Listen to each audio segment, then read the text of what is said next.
नमस्कार दोस्तों, मैं अजय कुमार अपने क्लब एजुकेशन चैनल पे आपका स्वागत करता हूं।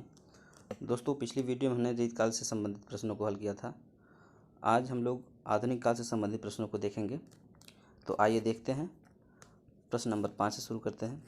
उद्धव शतक के लेखक हैं, तो उद्धव शतक के लेखक कौन हैं? तो इसका ऑप्शन नंबर ए सही होगा, रत्नाकर।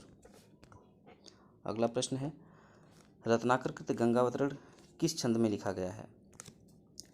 तो इसका ऑप्शन नंबर सी सही होगा, रोला छंद में। रोला छंद में गंगावतरण लिखा गया है। अगला प्रश्न है, निम्नलिखित में से किस ग्रंथ के लेखक रामविलास शर्मा हैं? तो इसका ऑप्शन नंबर सी सही होगा, भारत में अंग्रेजी राज और मार्क्सवाद, ऑप्शन नंबर सी। अगला प्रश्न देखते हैं, निराला की साहित्य साधना आलोचना कृति के कितने भाग हैं? तो इसके कितने भाग हैं?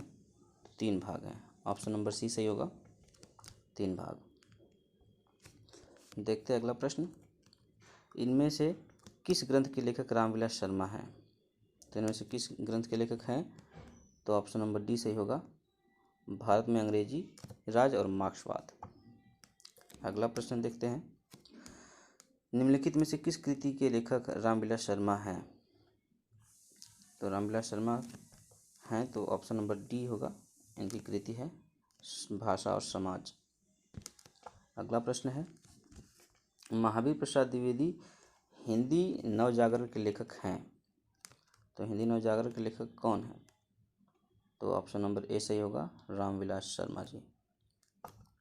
भारतेंदु युग और हिंदी भाषा की विकास परंपरा के लेखक हैं, तो रामविलास शर्मा ही होगा, ऑप्शन नंबर डी सही है। अगला प्रश्न देखते हैं, निम्नांकित में से किस ग्रंथ के लेखक रामविलास शर्मा नहीं हैं? तो इसमें नहीं है पूछा है, तो ऑप्शन नंबर डी सही होगा, कविता के नए प्रतिमान के लेखक ये नहीं है। अगला प्रश्न है, भारतेंदु जी ने किस नाटक में स्वयं अभिनय किया था? तो स्वयं अभिनय किया था इन्होंने जानकी मंगल में। अगला प्रश्न देखते हैं, भारतेंदु कालीन किस उपन्यास में आधुनिकता की शुरुआत मानी जाती है? तो इसका ऑप्शन नंबर बी सही होगा, परीक्षा गुरु। परीक्षा गुरु में आधुनिकता की शुरुआत मानी जाती है, ऑप्शन नंबर बी सही होगा। अगला प्रश्न देखते हैं, तदीय समाज से किसका संबंध है? तो तदीय समाज से भारतेंदु हरिश्चंद्र जी का संबंध है, ऑप्शन नंबर बी सही होगा, 16 का, भारतेंदु हरिश्चंद्र। अगला प्रश्न है, नवजागरण का अग्रदूत हिंदी के किस लेखक को कहा जाता है? तो नवजागरण का अग्रदूत भारतेंदु हरिश्चंद्र जी को कहा जाता है, ऑप्शन नंबर बी सही होगा। अगला प्रश्न है, धन्य भारत भूमि सब रतननी के उपजावनी इस पंक्ति के लेखक हैं? तो इस पंक्ति के लेखक बद्रीनारायण चौधरी प्रेमघंत जी हैं, ऑप्शन नंबर बी सही होगा। अगला प्रश्न देखते हैं, लाला श्रीनिवास दास के संयोगिता स्वयंवर की सच्ची समालोचना किसने की थी? तो 19 का ऑप्शन नंबर डी सही होगा, बालकृष्ण भट्ट। बालकृष्ण भट्ट जी ने किया था। मेघदूत। अगला प्रश्न है, मेघदूत काव्य का खड़ी बोली में अनुवाद किया था, तो खड़ी बोली में अनुवाद किसने किया था मेघदूत काव्य का? तो राजा लक्ष्मण सिंह ने किया था, ऑप्शन नंबर डी सही होगा, राजा लक्ष्मण सिंह। अगला प्रश्न देखते हैं, भारतेंदु की खड़ी बोली में रचित कविताओं का संग्रह किस नाम से प्रसिद्ध है? तो किस नाम से प्रसिद्ध है? फूलों का गुच्छा, ऑप्शन नंबर ए सही होगा, फूलों का गुच्छा नाम से प्रसिद्ध है। अगला प्रश्न देखते हैं, कौन सा निबंधकार भारतेंदु युग का नहीं है? तो भारतेंदु युग के कौन नहीं है? बाल मुकुंद गुप्त, ऑप्शन नंबर बी सही होगा, बाल मुकुंद गुप्त। अगला प्रश्न देखते हैं, भारतेंदु ने अपना बलिया वाला ऐतिहासिक व्याख्या दिया था, तो किस सन में दिया था बलिया में इन्होंने अपना औपन्यासिक व्याख्या? तो ऑप्शन नंबर सी सही होगा इसका, 1884 ईस्वी में। अगला प्रश्न है, समस्या पूर्ति किस युग की विशेषता है? तो समस्या पूर्ति किस युग की विशेषता? भारतेंदु युग की विशेषता है, ऑप्शन नंबर ए सही होगा। अगला प्रश्न देखते हैं, प्रश्न नंबर 25, भारतेंदु युग के नाटककार हैं? तो बताइए भारतेंदु युग के नाटककार कौन हैं? तो लाला श्रीनिवास दास। ऑप्शन नंबर ए सही होगा। अगला प्रश्न देखते हैं, भारतेंदु युग का कौन सा कवि पुष्टि मार्ग में दीक्षित था? भारतेंदु युग का कौन सा कवि पुष्टि मार्ग में दीक्षित था? तो ऑप्शन नंबर बी सही होगा, Bharatendu Harishchandra ji. Option number B. अगला प्रश्न है 27 नंबर, गद्य रचना को एक कला के रूप में ग्रहण करने वाले, कलम की कारीगरी समझने वाले लेखक थे, तो कौन थे? तो इसका ऑप्शन नंबर डी सही होगा, बद्रीनारायण चौधरी प्रेमघंत जी। अगला प्रश्न है, द्विवेदी युग का नामकरण किसके नाम पर हुआ था? तो द्विवेदी युग का नामकरण आचार्य महावीर प्रसाद द्विवेदी के नाम पर हुआ था। ऑप्शन नंबर बी सही होगा, आचार्य महावीर प्रसाद द्विवेदी। अगला प्रश्न देख लेते हैं 29 नंबर, उद्धव शतक में कितने छंद हैं? तो इसका ऑप्शन नंबर बी सही होगा, 118 छंद। उद्धव शतक में 118 छंद हैं। अगला प्रश्न देखते हैं, प्रश्न नंबर 30, उद्धव शतक की ये जो पंक्ति है, हमको लिख्यो है कहा, हमको लिख्यो है कहा, हमको लिख्यो है कहा, कहन सबे लगी, तो यह इसमें पुनरुक्ति द्वारा क्या बोध होता है? इसमें पुनरुक्ति द्वारा भावोत्कर्ष बोध होता है। भावोत्कर्ष का बोध होता है। ऑप्शन नंबर सी सही होगा, 30 का ऑप्शन नंबर सी भावोत्कर्ष। अगला प्रश्न देखते हैं, ज्ञान राशि के संचित कोश ही का नाम साहित्य है, तो यह किसने कहा था? तो ये महावीर प्रसाद द्विवेदी ने कहा था। ऑप्शन नंबर सी सही होगा, महावीर प्रसाद द्विवेदी।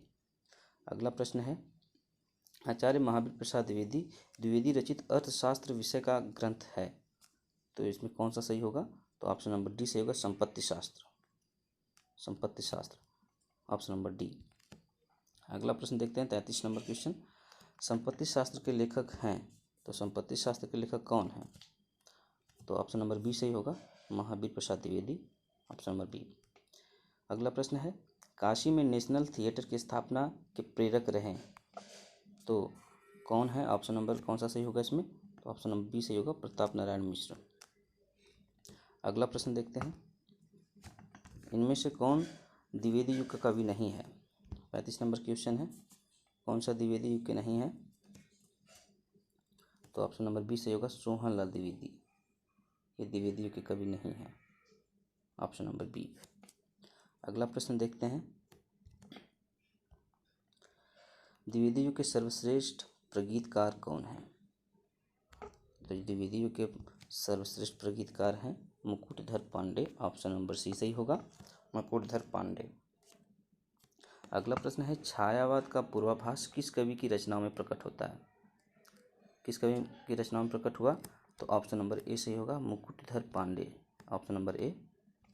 आइए अगला प्रश्न देखते हैं 38 नंबर, किस कवि की रचनाओं में छायावाद का पूर्वाभास संलक्षित हुआ?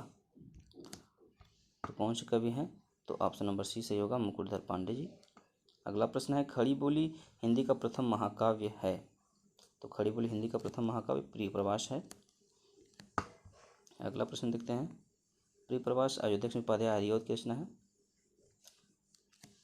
तो अगला प्रश्न है 40 नंबर, अयोध्या सिंह उपाध्याय हरिऔध द्वारा लिखित काव्य ग्रंथ है, तो चोखे चौपदे इनके द्वारा लिखी गई है। अगला प्रश्न है 41 नंबर, वैदेही वनवास नामक काव्य लिखा है, तो वैदेही वनवास किसका काव्य है? तो इसका ऑप्शन नंबर बी सही होगा, Ayodhya Singh Upadhyay Hariaudh. Option number B. अगला प्रश्न देखते हैं 42 नंबर, गोल्ड स्मिथ की कृति ट्रैवलर का अनुवाद किसने किया है? तो ट्रैवलर का अनुवाद किसने किया है? ऑप्शन नंबर इसका सी होगा, सही होगा, Shridhar Pathak ji. Option number C. अगला प्रश्न है, खड़ी बोली में प्रथम महाकाव्य प्रियप्रवास के रचयिता कौन है? यह भी पीछे मैंने बताया था, तो Ayodhya Singh Upadhyay Hariaudh. Option number B सही होगा। अगला प्रश्न है, खड़ी बोली हिंदी के प्रथम महाकाव्य है, खड़ी बोली हिंदी का प्रथम महाकाव्य है, तो ये प्रियप्रवास है। ऑप्शन नंबर डी सही होगा, खड़ी बोली का प्रथम महाकाव्य है यह। अगला प्रश्न है, दिवस का अवसान समीप था, गगन था कुछ लोहित हो चला, तरु शिखा पर थी जब राजती कमलिनी कुलवल्लभ की प्रभा।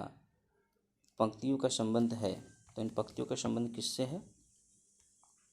आइए देखते हैं। तो इसका संबंध है ऑप्शन नंबर सी से, प्रिय प्रवास से। ये प्रिय प्रवास की पंक्तियाँ थीं, ऑप्शन नंबर सी सही है। अगला प्रश्न देखते हैं।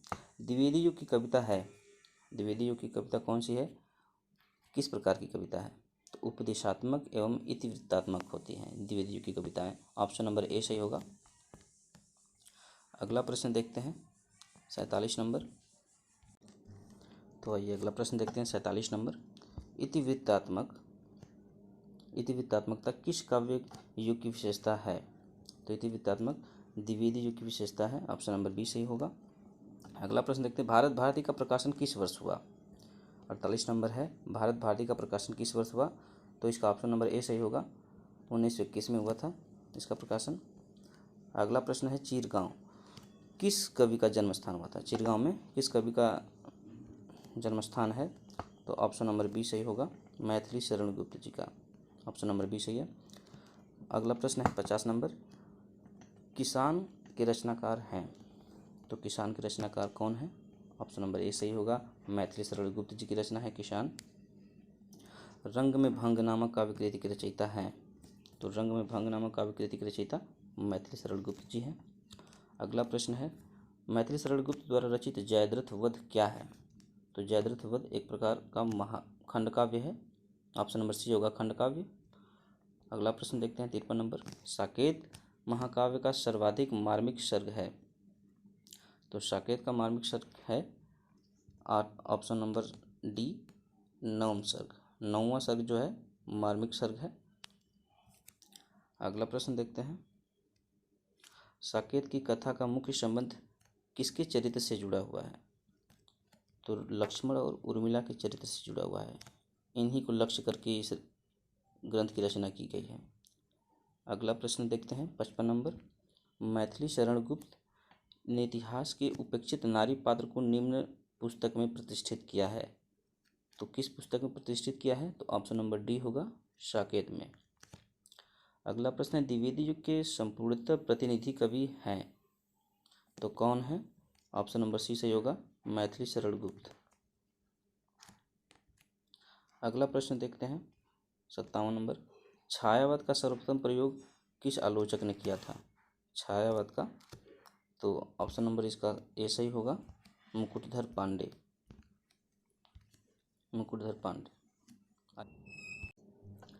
तो आइए अगला प्रश्न देखते हैं 58 नंबर। छायावादी युग का प्रवर्तक किसे कहा जाता है? छायावादी युग का प्रवर्तक जयशंकर प्रसाद जी को कहा जाता है। ऑप्शन नंबर ए सही होगा। अगला प्रश्न है। छायावाद की पहली रचना मानी जाती है, तो छायावाद की पहली रचना झरना मानी जाती है, जो जयशंकर प्रसाद जी का है, तो ऑप्शन नंबर डी सही होगा, झरना। अगला प्रश्न देखते हैं 60 नंबर। आइए अगला प्रश्न देखते हैं 60 नंबर। आधुनिक काल की किस काव्यधारा में रहस्यवाद की भावना पाई जाती है? तो किस में पाई जाती है? तो छायावाद में पाई जाती है। ऑप्शन नंबर बी सही होगा, छायावाद। अगला प्रश्न है। चित्रात्मक भाषा एवं लाक्षणिक पदावली किस युग की कविता की विशेषता है? तो किस युग की विशेषता है? छायावाद की। ऑप्शन नंबर ए सही होगा, छायावाद। अगला प्रश्न है 62 नंबर। किस छायावाद में वक्रता एवं वैभव मिलता है? छायावाद में वक्रता एवं वैभव मिलता है। प्रसाद के काव्य में निम्नलिखित में से किसका उत्कर्ष मिलता है? तो इसका ऑप्शन नंबर बी सही होगा, अभिव्यंजनावाद में। Option number B. अगला प्रश्न है। जयशंकर प्रसाद की कमानी की भाषा है, तो जयशंकर प्रसाद की कमानी की कौन सी भाषा है? तो खड़ी बोली में। ये कमानी खड़ी बोली में लिखी गई है। अगला प्रश्न देखते हैं 64 नंबर। कमायनी को छायावाद का उपनिषद किसने कहा है? तो कमायनी को छायावाद का उपनिषद शांति प्रिय द्विवेदी जी ने कहा है। ऑप्शन नंबर डी सही होगा, शांति प्रिय द्विवेदी। अगला प्रश्न है 65 नंबर। जयशंकर प्रसाद की किस कृति को पहले ब्रजभाषा में तथा बाद में खड़ी बोली में रूपांतरित कर दिया गया था? तो ये रचना है प्रेम पथिक। ऑप्शन नंबर ए सही होगा, प्रेम पथिक।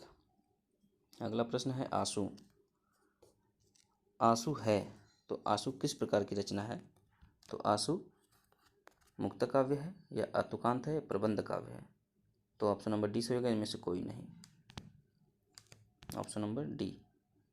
अगला प्रश्न देखते हैं, निम्नलिखित में से किस कृति के लेखक जयशंकर प्रसाद जी नहीं हैं? तो कानन कुसुम इन्हीं की रचना है, ध्रुव सामने भी इन्हीं की रचना है, तितली भी है, चारुचंद्र लेख इनकी रचना नहीं है। ऑप्शन नंबर सी सही होगा। तो दोस्तों आज प्रश्न इतने ही हैं। तो आप लोगों को अगर मेरी वीडियो अच्छी लगे तो लाइक कमेंट शेयर कीजिएगा और सब्सक्राइब कर दीजिए मेरे चैनल को। और आपको हिंदी से रिलेटेड किसी भी प्रकार की वीडियो चाहिए तो कमेंट कीजिए। तो आज के लिए बस इतना ही। जय हिंद, जय हिंदी।